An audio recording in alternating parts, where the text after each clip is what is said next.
Good morning dear friends and students. आज की video में हम एक नई टॉपिक के साथ शुरुआत कर रहे हैं, वह है शिक्षा के कार्य। तो यह जो टॉपिक है एजुकेशन विषय में जो हमारा एजुकेशन पेपर होता है, UGC NET, JRF, graduation level के BA program, SOL university of Delhi, B Ed या एमएड के स्टूडेंट के लिए उपयोगी होता है। साथ ही साथ वैसे अभ्यर्थी जो आईटेप अर्थात integrated teacher education programme entrance प्रवेश परीक्षा की तैयारी कर रहे हों या यूजी अथवा पीजी में एडमिशन्स के लिए CUET central common university entrance test की तैयारी कर रहे हैं, उन सब के लिए सामान्य रूप से उपयोगी है। और इस वीडियो में शिक्षा के फंक्शंस को प्रारंभिक से लेकर के वर्तमान एनईपी 2020 तक के महत्वपूर्ण एजुकेशंस के फंक्शंस को कवर करने का प्रयास किया गया है, जो आपके लिए बेहद उपयोगी है। तो इसलिए वीडियो को ध्यान से देखें, सुनें और समझें तथा इसका भरपूर उपयोग उठाएं, जिससे कि आपकी आगामी परीक्षा की तैयारी के साथ साथ शिक्षा विषय की समझ में महत्वपूर्ण योगदान मिल सके।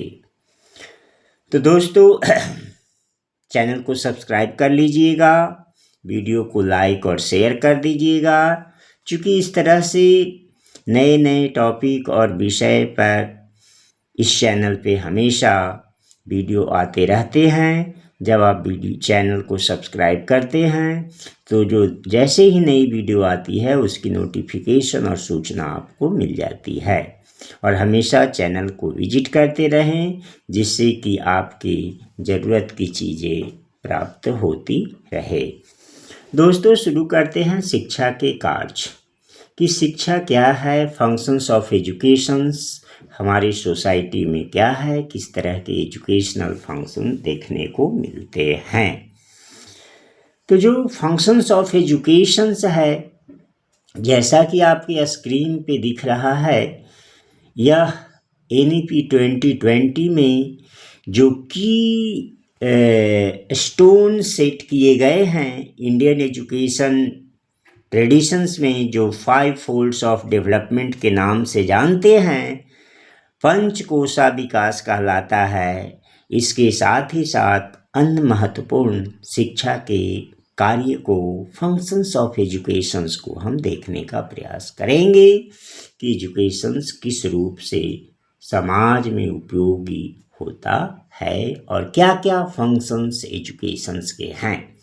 तो दोस्तों जो आप अपने स्क्रीन पे देख रहे हैं कि फंक्शंस ऑफ एजुकेशन जो कुछ महत्वपूर्ण बिंदुओं के रूप में आपके यादगारी के लिए और सब्जेक्टिव एग्जामिनेशन के उद्देश्य से तो यह उपयोगी है ही, साथ साथ जो वस्तुनिष्ठ और कॉम्पिटिटिव एग्जामिनेशंस के हिसाब से भी बहुत उपयोगी होने वाला है, जो आगे आपको कई सारे फैक्ट्स जैसी चीज़ों को भी इस वीडियो में कवर किया गया है, जो कि कॉम्पिटिटिव एग्जामिनेशंस और UGC NET, CTET, B Ed, M Ed admission test, ITEP test के एडमिशन्स जो होते हैं उसमें परीक्षाओं में प्रश्न पूछे जाते हैं सारगर्भित रूप से, जिनको सम्मिलित करने का प्रयास किया गया है।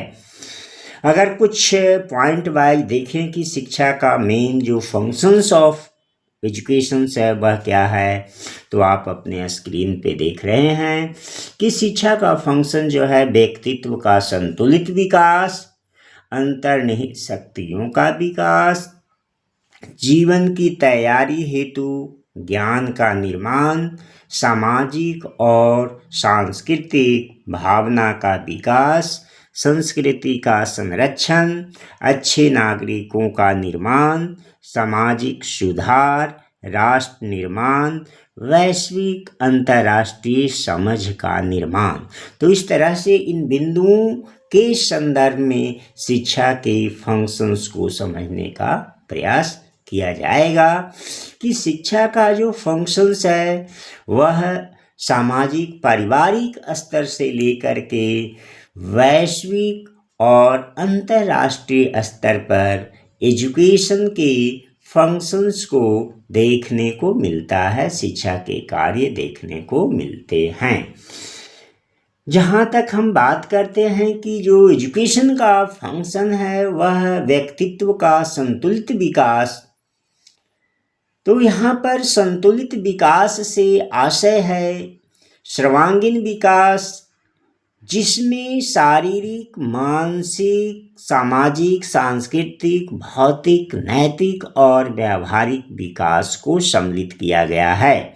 इस तरह की संकल्पना शिक्षा आयोग 1964 से 66 के बीच में जो दिया गया था, जो बहुत ही फेमस एजुकेशन के फील्ड में शिक्षा आयोग है, जो शिक्षा आयोग के नाम से भी जाना जाता है, इसे कोठारी कमीशन के नाम से भी जाना जाता है, क्योंकि इस शिक्षा आयोग के जो अध्यक्ष थे वो D.S. कोठारी रहे थे, जिस शिक्षा आयोग का गठन भारत सरकार के द्वारा 1964 में किया गया था। और इस आयोग ने शिक्षा संबंधी अपने जो रिपोर्ट हैं वह 1966 में प्रस्तुत किया गया था।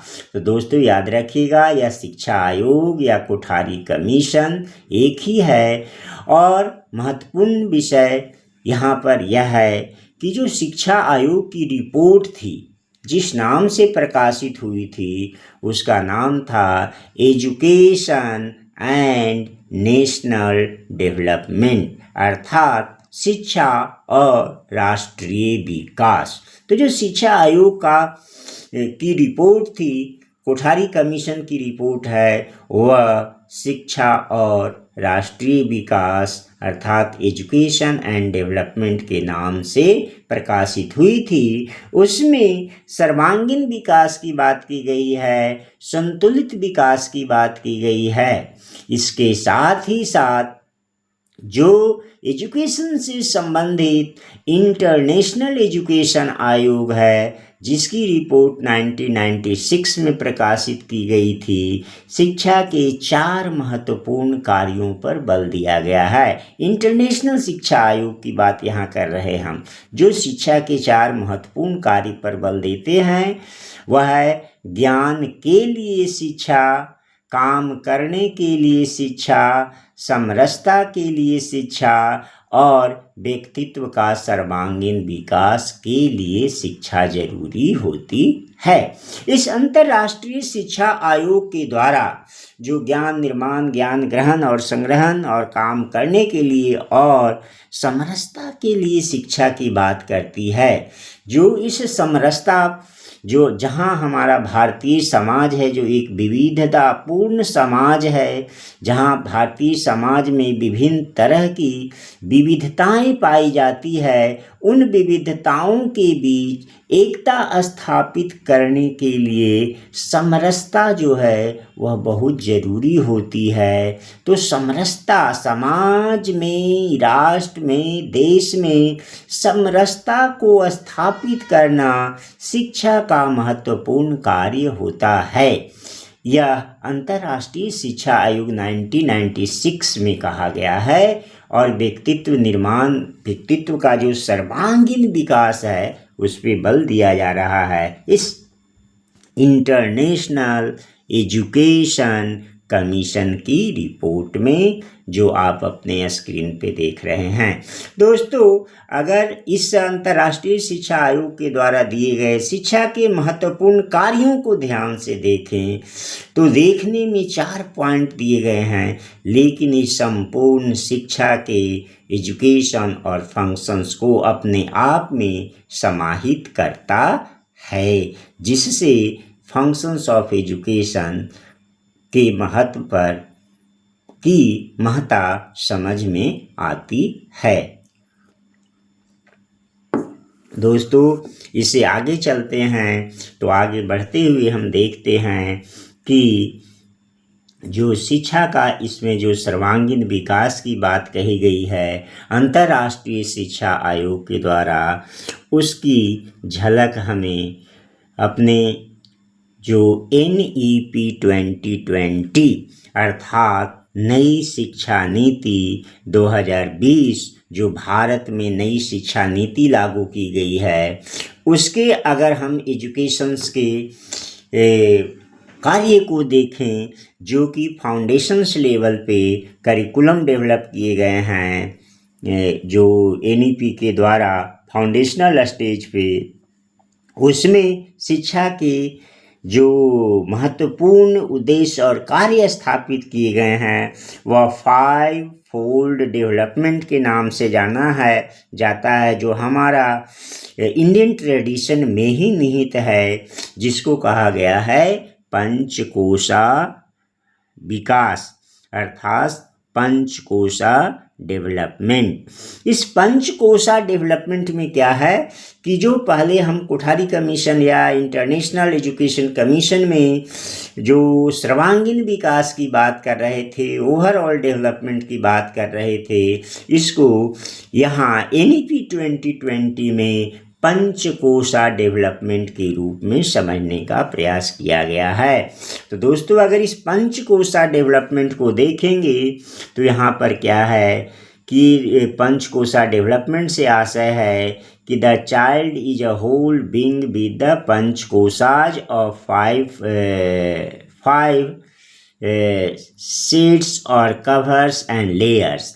इसमें से क्या है, जो 5 पंचकोशा डेवलपमेंट की बात की गई है NEP 2020 में, वो अन्नमया कोशा अर्थात अन्नमया कोशा से आशय है कि विद्यार्थी का, बालक का, शिक्षार्थी का फिजिकल लेयर और फिजिकली विकास की बात जो की गई है। दूसरा जो है प्राणमया कोशा, इसको life force of energy layer कहा जाता है। थर्ड जो है मनोमया कोशा अर्थात माइंड लेयर है, मस्तिष्क के विकास की बात की जा रही है। और विज्ञानमया कोशा, चौथा जो डेवलपमेंट की बात है विज्ञानमया कोशा अर्थात इंटेलेक्चुअल लेयर्स के डेवलपमेंट की बात की जा रही है। और पांचवा जो है आनंदमया कोशा, जो इनर सेल्फ लेयर के डेवलपमेंट की बात कही जा रही है। तो दोस्तों, NEP 2020 में न्यू एजुकेशन पॉलिसी 2020 जो आई है भारतवर्ष में, उनके एजुकेशंस के महत्वपूर्ण पिलर्स के रूप में ये 5 कोशा ऑफ डेवलपमेंट कार्य करती है। तो ये जो पंचकोशा का विकास जो है अति महत्वपूर्ण हो जाता है कि अगर ये कोई जो बालक है, इसको इन स्तरों पे विकसित करना एजुकेशन का काम होता है, जो अन्नमया कोशा से लेकर के आनंदमया कोशा तक के जो सफ़र है उसको तय करता है। यह एजुकेशन का मूल फंक्शंस है, एजुकेशन का कार्य है।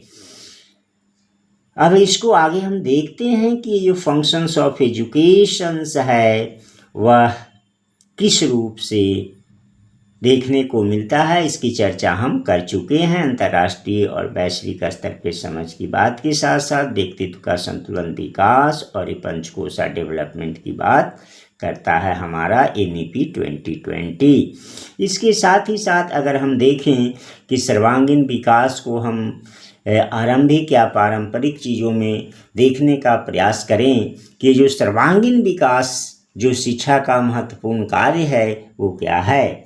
तो जो प्रकृतिवादी विचारक या प्रयोजनवादी विचारक, जैसा कि दोस्तों आप परिचित होंगे कि जो एजुकेशन में कई तरह की आइडियलिज्म चलते हैं, प्रकृतिवाद, प्रयोजनवाद, व्यवहारवाद, आदर्शवाद, जिन पे अलग अलग वीडियो हमारे चैनल पे अवेलेबल है, आप जा कर के देख सकते हैं।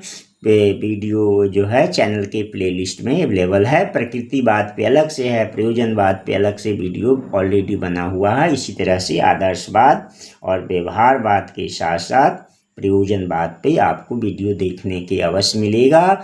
जरूर देखें, जिससे कि आपकी शिक्षा की समझ गहरी हो सके।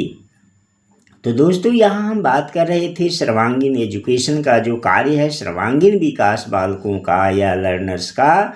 उसमें प्रकृतिवादी विचारक और प्रयोजनवादी विचारक शिक्षा के प्रमुख उद्देश्यों में सर्वांगीण विकास पे बल देते हैं और शिक्षण की प्रक्रिया में बालक को महत्वपूर्ण स्थान देते हैं। एक महत्वपूर्ण प्रकृतिवादी विचारक जो भारतीय विचारक हैं, शिक्षा शास्त्री हैं, रविन्द्रनाथ टैगोर। टैगोर ने कहा है कि शिक्षा का उद्देश्य सत्य की एकता प्रदान करना है और बालक का शारीरिक, बौद्धिक, मानसिक और आध्यात्मिक विकास करना है। दोस्तों टैगोर की जो शिक्षा की जो आदर्श था, नीति थी, शिक्षा के संदर्भ में जो टैगोर के विचार थे, जो सर्वांगीण विकास को, बालकों की शारीरिक, बौद्धिक, मानसिक और आध्यात्मिक विकास पर बल देते हैं, उससे संबंधित अवधारणा NEP 2020 में जो देखने को मिलती है वह है पंचकोशा डेवलपमेंट। तो पंचकोशा डेवलपमेंट की बात भी इसी तरह से करती है कि उसके मानसिक, शारीरिक, बौद्धिक और आध्यात्मिक विकास की बात करता है। दूसरे महत्वपूर्ण जो भारतीय शिक्षाविद हुए हैं अरविंद घोष। तो अरविंद घोष की शिक्षा दर्शन में हम क्या देखते हैं कि अरविंद घोष ने शिक्षा को बालक के सर्वांगीण विकास का माध्यम माना है और घोष के अनुसार बालक की जीवन में जो 5 क्रियाओं को सम्मिलित करने का प्रयत्न करते हैं और उसको महत्वपूर्ण मानते हैं। वह है आंतरिक, आध्यात्मिक, मानसिक, प्राणिक, भौतिक। अर्थात शिक्षा का तात्पर्य बालक का सर्वांगीण विकास करना है, उसके अंदर के गुणों को विकसित करना है, जिसमें शारीरिक, मानसिक, भावनात्मक और चारित्रिक एवं सामाजिक विकास पे बल दिया जा रहा है। तो इस तरह से अरविंद घोष का जो शिक्षा दर्शन है वह भी सर्वांगीण विकास पे बल देता है, जो आपके स्क्रीन पे दिख रहा है। दोस्तों इसी तरह अगर हम आगे शिक्षा के महत्वपूर्ण जो फंक्शंस और एजुकेशंस के महत्वपूर्ण कार्य की बात करते हैं तो वह पॉइंट आता है नेशनल डेवलपमेंट और नेशन बिल्डिंग। कि शिक्षा का महत्वपूर्ण कार्य है राष्ट्र निर्माण करना, नेशन बिल्डिंग करना। किसी भी राष्ट्र का जो संविधान होता है उसका दर्पण कहलाता है। भारतीय संविधान की विशेषताओं कि भारत में भी जो संविधान है, हमारा जो एजुकेशन सिस्टम और एजुकेशन सिस्टम डेवलप किया गया है, हमारे संविधान के अनुरूप डेवलप की गई है, विकसित की गई है। कि जो हमारे संविधान अर्थात भारतीय संविधान की जो विशेषता है, प्रकृति के अनुरूप भारतीय शिक्षा व्यवस्था को और भारतीय शिक्षा व्यवस्था के अगर कार्यों की हम बात करें तो वह प्रजातांत्रिक, धर्मनिरपेक्ष, समाजवादी और गणतंत्रात्मक समाज के निर्माण के साथ साथ भारतीय समाज में सामाजिक, राजनीतिक, आर्थिक न्याय को सुनिश्चित करना शिक्षा का महत्वपूर्ण कार्य के रूप में देखा गया है। अर्थात जो हमारी शिक्षा व्यवस्था होगी उसका महत्वपूर्ण ध्येय जो होगा वह संवैधानिक और लोकतांत्रिक मूल्यों को डेवलप करना। जब संवैधानिक और लोकतांत्रिक मूल्यों को डेवलप करने का कार्य शिक्षा करती है तो स्वतः शिक्षा राष्ट्र निर्माण का कार्य करती है। तो जो राष्ट्र निर्माण में शिक्षा का योगदान और कंट्रीब्यूशंस है वह हमारे जो संवैधानिक और लोकतांत्रिक मूल्य हैं, अर्थात जिसको हम कॉन्स्टिट्यूशनल और डेमोक्रेटिक वैल्यू कहते हैं, अर्थात जो कॉन्स्टिट्यूशनल और डेमोक्रेटिक वैल्यू हमारे संविधान में, हमारी लोकतांत्रिक व्यवस्था और प्रणाली में दी गई है, उनका समावेशन भारतीय शिक्षा व्यवस्था में देखने को मिलता है। और ऐसा इसलिए जिससे कि भारत में जो विद्यमान विविधता है उस विविधता में एकता को स्थापित किया जा सके और राष्ट्र निर्माण को मजबूती प्रदान किया जा सके, इस तरह की शिक्षा व्यवस्था का निर्माण किया गया है। शिक्षा व्यवस्था जो है राष्ट्र निर्माण में कार्य करती है और साथ ही साथ संवैधानिक और लोकतांत्रिक मूल्यों को विकसित करते हुए एक सभ्य नागरिक का निर्माण, जिसको अंतर्राष्ट्रीय नागरिक के निर्माण से आशय लिया जाता है।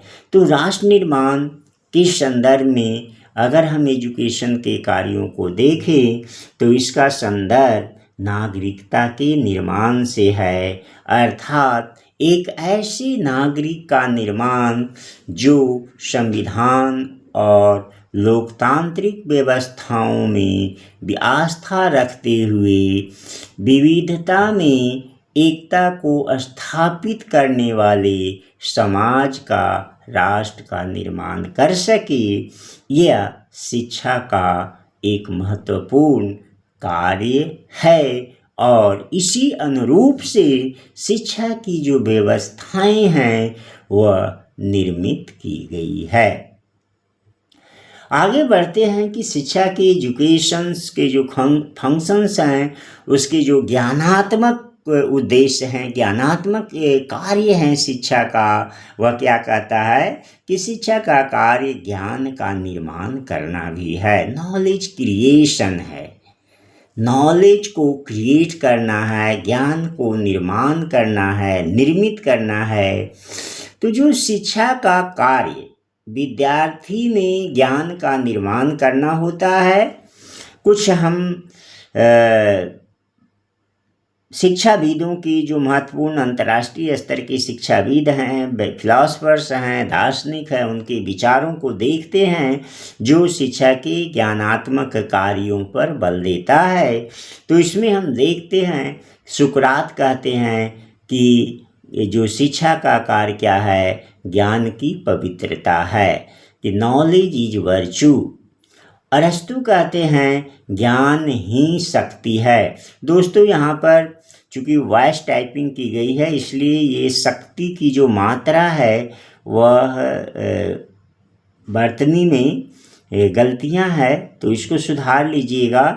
चूँकि इस वीडियो के टाइपिंग में वॉइस टाइपिंग का यूज किया गया है इसलिए थोड़ी एरर आ गई है।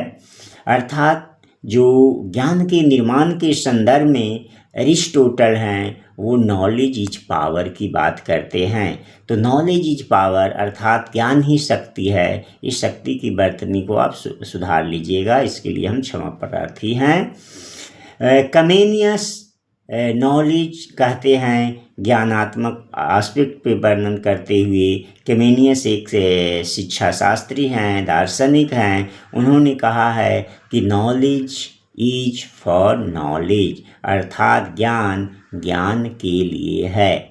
तो इस प्रकार देखते हैं कि शिक्षाविदों ने ज्ञान को ही अच्छे व्यवहार की कुंजी माना है।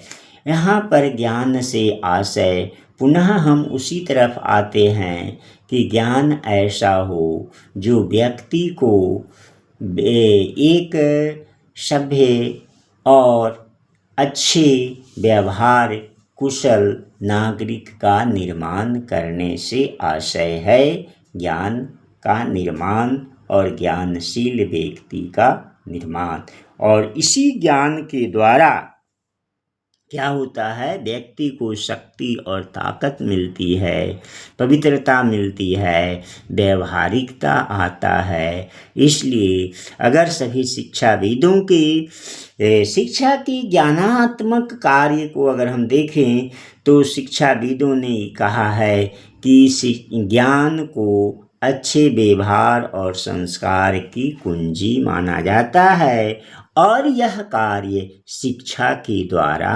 की जाती है। अर्थात शिक्षा का कार्य ज्ञान का निर्माण करके व्यक्तित्व का विकास करना है।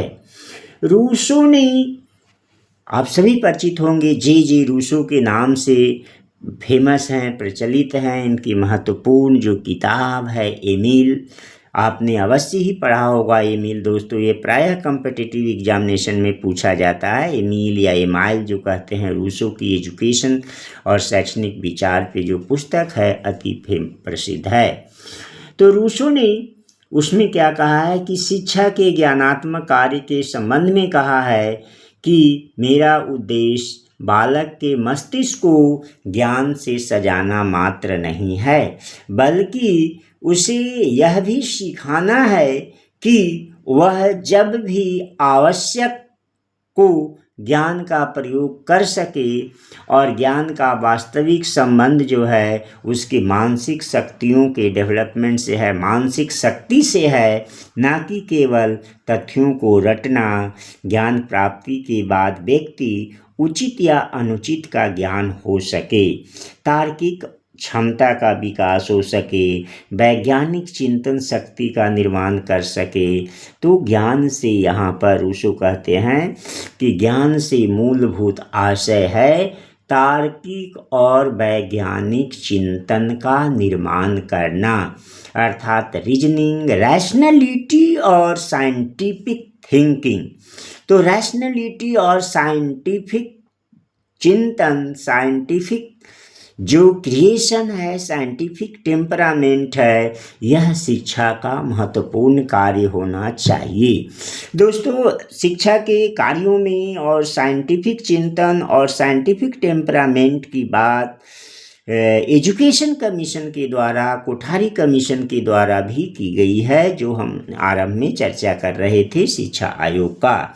तो कोठारी कमीशन ने भी शिक्षा को वैज्ञानिक टेम्परामेंट से, साइंटिफिक चिंतन से जोड़ने की बात करते हैं कि शिक्षा और शिक्षा का महत्वपूर्ण लक्ष्य और उद्देश्य कार्य ऐसा होना चाहिए जो हमारे समाज में, बालकों में, शिक्षार्थी में वैज्ञानिक टेम्परामेंट, साइंटिफिक टेम्परामेंट जो है वह विकसित कर सके, वैज्ञानिक चिंतन का निर्माण कर सके।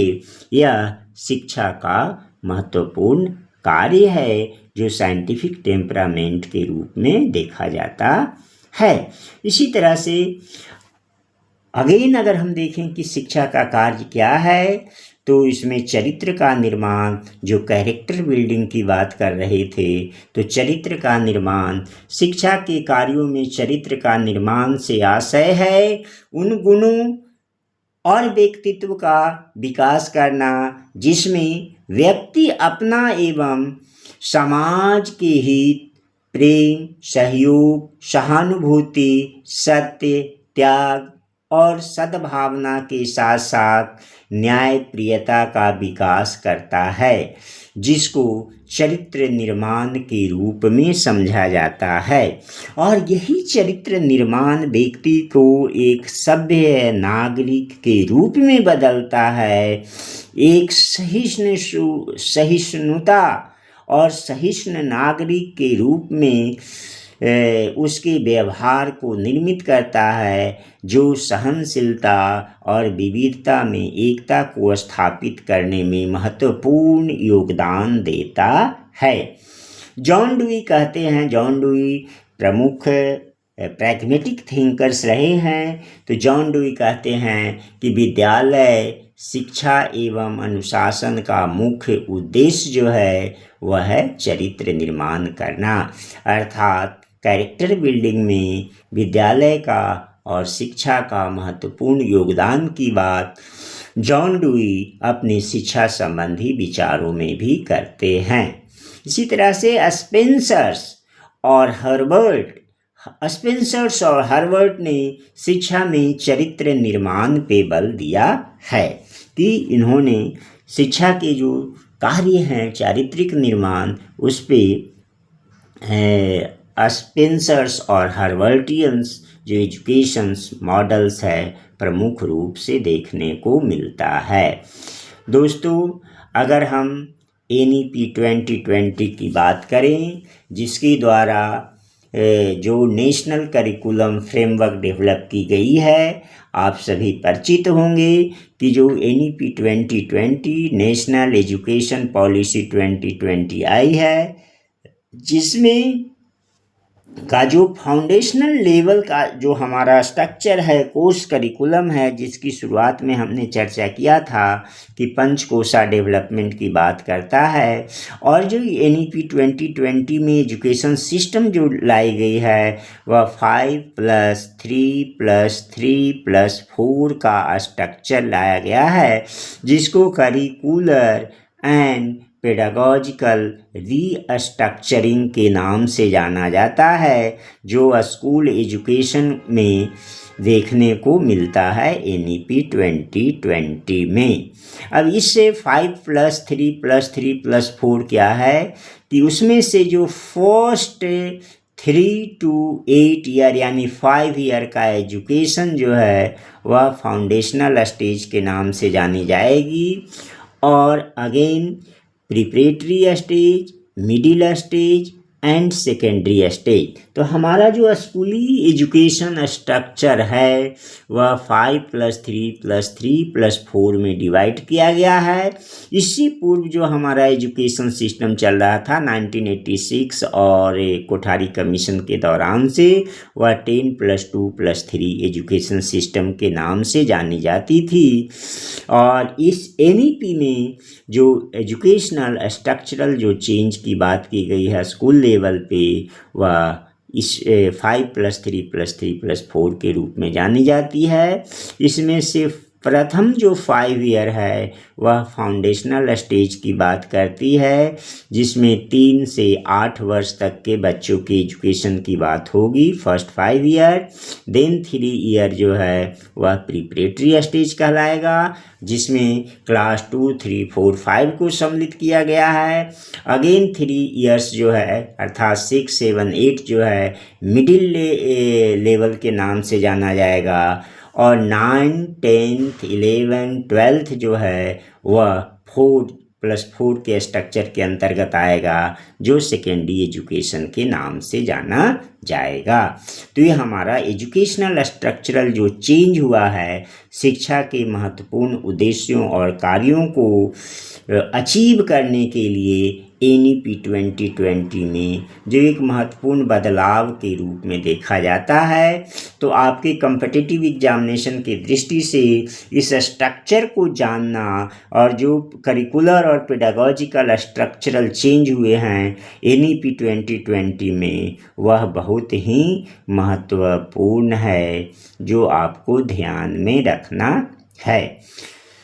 तो दोस्तों, हम क्या देखते हैं कि जो एजुकेशन के विभिन्न फंक्शंस हैं, कार्य हैं, वो डिफरेंट रूप में देखने को मिलता है, जो सामाजिक, सांस्कृतिक, राष्ट्रीय और अंतर्राष्ट्रीय स्तर पे एजुकेशंस के कार्यों को फोकस करता है, बल देता है। और शिक्षा के कार्य की महत्ता इस बात में देखी जाती है कि महत्वपूर्ण जो एक्टिविस्ट रहे हैं अंतर्राष्ट्रीय स्तर पे, आप सब अवश्य ही परिचित होंगे नेल्सन मंडेला से। तो नेल्सन मंडेला ने शिक्षा की महत्ता और कार्य पे फोकस करते हुए कहा है कि किसी राष्ट्र को ध्वस्त करने के लिए एटम बम और लंबी दूरी की मार करने वाली मिसाइलों की ज़रूरत नहीं है। यह काम उस देश की शिक्षा व्यवस्था के स्तर को गिराकर किया जा सकता है। अर्थात शिक्षा का जो महत्वपूर्ण कार्य है राष्ट्र निर्माण, देश के निर्माण में और देश के विकास में, राष्ट्रीयता के या राष्ट्र के विकास में शिक्षा महत्वपूर्ण भूमिका होती है। अगर किसी देश को बर्बाद करना है, नष्ट करना है, तो शिक्षा के स्तर को गिरा दीजिए, अपने आप वह देश जो है कमज़ोर हो जाएगा, ध्वस्त हो जाएगा। तो नेल्सन मंडेला के इस कोट का अगर विश्लेषण किया जाए, जिससे के ही शिक्षा के जो क्या इम्पोर्टेंस हैं और शिक्षा के एजुकेशंस किस रूप में देखे जा सकते हैं, फंक्शंस जो है किस रूप में देखे जाते हैं, वह स्पष्ट रूप से देखने को मिल जाता है कि यहाँ पर नेल्सन मंडेला शिक्षा के कार्यों के साथ साथ जो शिक्षा की क्या विशिष्टता है, क्या महत्वपूर्ण और रोल योगदान है नेशन डेवलपमेंट में, राष्ट्र के निर्माण में, उस ओर ध्यान आकर्षित करते हैं कि अगर यदि किसी राष्ट्र को विकसित करना है या नष्ट होने से बचाना है तो शिक्षा के स्तर को बनाए रखना होगा। शिक्षा के स्तर को कम करके राष्ट्र का विकास नहीं किया जा सकता है। दोस्तों, आज की वीडियो में हम यहीं पे विराम देंगे। मिलते हैं अगली वीडियो में। चैनल को सब्सक्राइब कीजिएगा, वीडियो को लाइक और शेयर कीजिएगा। इसी तरह से आप अपनी परीक्षा की तैयारी करते रहिए और चैनल को सब्सक्राइब शेयर करते रहिए, जिससे ज़रूरतमंद बच्चों को निःशुल्क एजुकेशन और शिक्षा प्राप्त हो सके। और वैसे ज़रूरतमंद की मदद के लिए हमारा यह वीडियो संबंधी कार्यक्रम जो है वो हमेशा आगे चलते रहेगा। धन्यवाद दोस्तों। जय हिंद, जय भारत। मिलते हैं एक नए विषय के साथ। आपका मेरे चैनल पे स्वागत रहेगा। धन्यवाद।